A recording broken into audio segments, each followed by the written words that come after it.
السلام عليكم ورحمة الله وبركاته. بسم الله والحمد لله والصلاة والسلام على حبيبنا وأسوتنا وقدوتنا وشفيعنا رسول الله صلى الله عليه وآله وسلم. آلاف الشباب الأوروبيين يعتنقون الإسلام.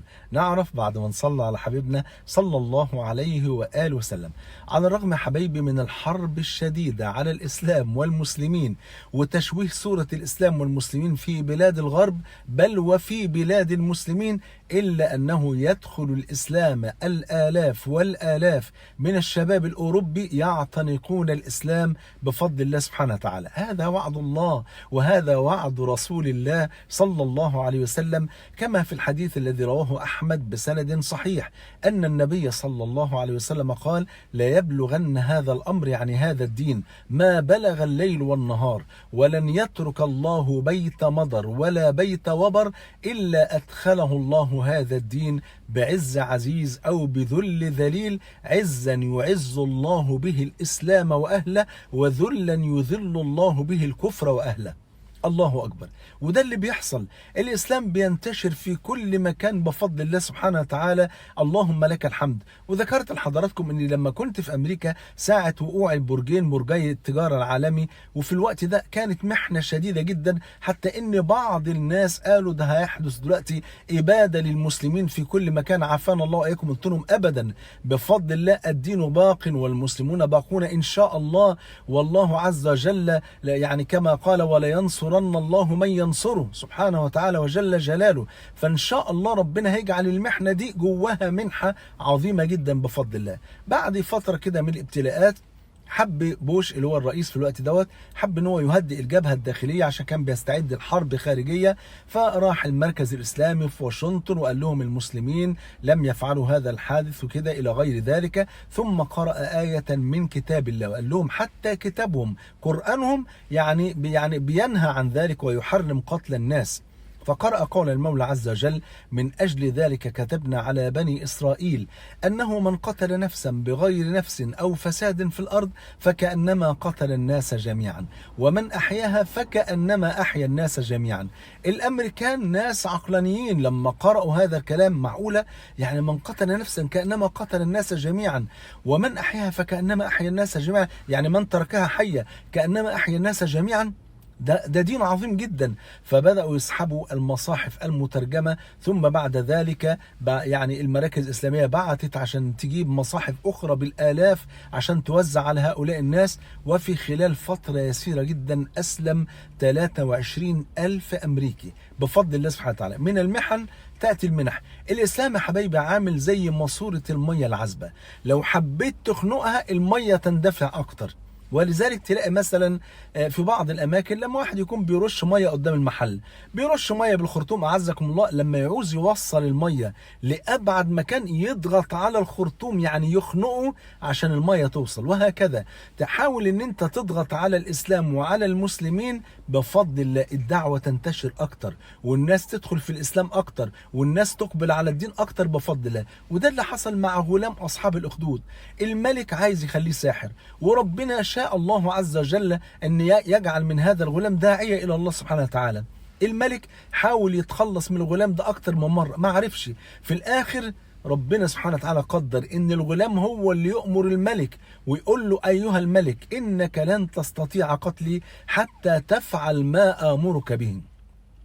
فالملك خلاص طالما ان الغلام مش هيبقى ساحر عندي وخلاص هيبقى شغال في الدعوه الى التوحيد، لا، عايز اخلص منه باي طريقه. قال: ما هو؟ قال: ان تجمع الناس جميعا، يعني الشعب كله، في صعيد واحد، في مكان واحد، ثم تاخذ سهما من كنانتي، ثم تقول بصوت عال: بسم الله رب الغلام، فإن فعلت ذلك فإنك ستقتلني. الملك كان في قمة الغباء، وحدثت مفاجأة عجيبة جدا بسبب هذا التصرف، وده اللي هنعرفه ولكن بعد الفاصل. تعالوا حبايبي نكمل ونشوف مع بعض ماذا فعل ذلك الملك مع غلام أصحاب الأخدود أو قصة أصحاب الأخدود. هذا الغلام لو تركه الملك يدعو إلى الله لن يؤمن معه إلا القليل. قال جل وعلا: وقليل من عبادي الشكور. وقال جل وعلا: وإن تطع أكثر من في الأرض يضلوك عن سبيل الله. لكن الملك كان في قمة الغباء، هو أرسل الغلام مع مجموعة من الشرطة، قال لهم اطلعوا معاه فوق جبل وادعوه إنه يرجع للديانة بتاعتنا، إن هم يعبدوا الحاكم مرة تانية، فإن أبى تمام خلاص ارموه يعني ارموه من فوق الجبل. فابى الغلام، ثم قال: اللهم اكفنيهم بما شئت، فارتجف الجبل فسقط الناس جميعا وبقي الغلام. ورجع للملك. طب رجع ليه؟ ما هو عارف انه هيتقتل. رجع عشان هو مش مهم عنده حياته، المهم ان عايز تحيا قلوب الامه على التوحيد، حتى لو كان الثمن هو حياته هو شخصيا.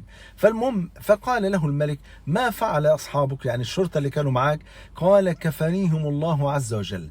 فأرسل معه شرطة أخرى وقال: اركبوا معه في قرقور، يعني في مركب، وتوسطوا به في البحر، خشوا في الغريق، وادعوه إلى أن يرجع إلى ديننا، فإن أبى فألقوه في اليم. فراحوا برضه توسطوا به في البحر وقالوا له: ترجع للديانة بتاعتنا؟ قال لهم لا. ثم قال: اللهم اكفنيهم بما شئت، فارتجف المركب فغرقوا جميعا وعاد الغلام بفضل الله سبحانه وتعالى. المهم فقال له الملك: ماذا فعل أصحابه؟ قال: كفانيهم الله. ثم قال له الغلام وقد تحول من مأمور إلى آمر: قال: أيها الملك، إنك لن تستطيع قتلي حتى تفعل ما آمرك به. فتحول الغلام اللي عنده 9 سنين من مأمور إلى آمر. قال له الملك: ما هو؟ قال: أن تجمع الناس جميعا في صعيد واحد، تجمع الشعب كله في مكان واحد، وأن تأخذ سهما من كنانتي، الكنانة اللي فيها السهام، وتقول بصوت عال: بسم الله رب الغلام، فإن فعلت ذلك فإنك ستقتلني. فالملك كان في قمة الغباء، لأنه في الوقت ده كان سبب يعني قتل هذا الغلام كان سببا في إسلام الأمة كلها. فجمع الشعب كله وخد السهم من كنانة الغلام ووضعه في كبد القوس وقال: بسم الله رب الغلام، وضرب السهم فوقع في صدغ الغلام فمات الغلام. فقام الشعب جميعا وقالوا: آمنا بالله رب الغلام، آمنا بالله رب الغلام. هكذا يا أحبابي اللي بيحاول ان هو يضغط على الاسلام او على المسلمين او يمنع الدعوة او يشوه صورة الاسلام، والله العظيم بتعود عليه بالوبال والحسرة والخسارة بفضل الله، وبينتشر الاسلام اكتر واكتر بفضل الله. وهيجي يوم يا احبابي، والله سيأتي يوم ولن يبقى على وجه الارض الا مسلم موحد بفضل الله سبحانه وتعالى.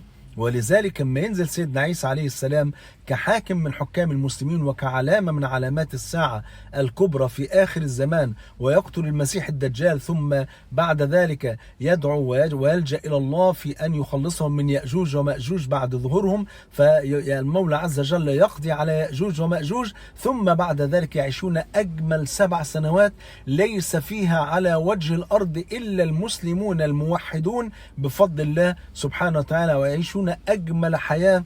فيأمر الله عز وجل الأرض فتخرج بركتها، ويأمر السماء فتنزل بركتها، حتى يجتمع الفئام من الناس على الرمانة الواحدة فلا يستطيعون أن يكملوها، ويجتمع الرهط من الرجال على عنقود من العنب فلا يستطيعون أن يكملوه، ويبارك في الرسل أي في اللبن فلا يستطيع قبيلة كاملة أن تشرب قدحا واحدا من اللبن من شدة البركة التي فيه، وينزع الله السم من كل ذات سم، لا في سم لا في عقارب ولا في حيات ولا أي حاجة، حتى يضع الطفل يده في فم الحية فلا تضره، ويطأ الرجل على الأسد فلا يضره، ويرعى الأسد مع الإبل وترعى النمور مع الأبقار، ويكون الذئب مع الغنم ككلبها الذي يحرسها بفضل الله سبحانه وتعالى. فأبشروا بكل خير. فالوقت القادم إن شاء الله هو نصرة للإسلام والمسلمين إن عادوا إلى رب العالمين ودعوا إلى الله عز وجل وتخلقوا بأخلاق النبي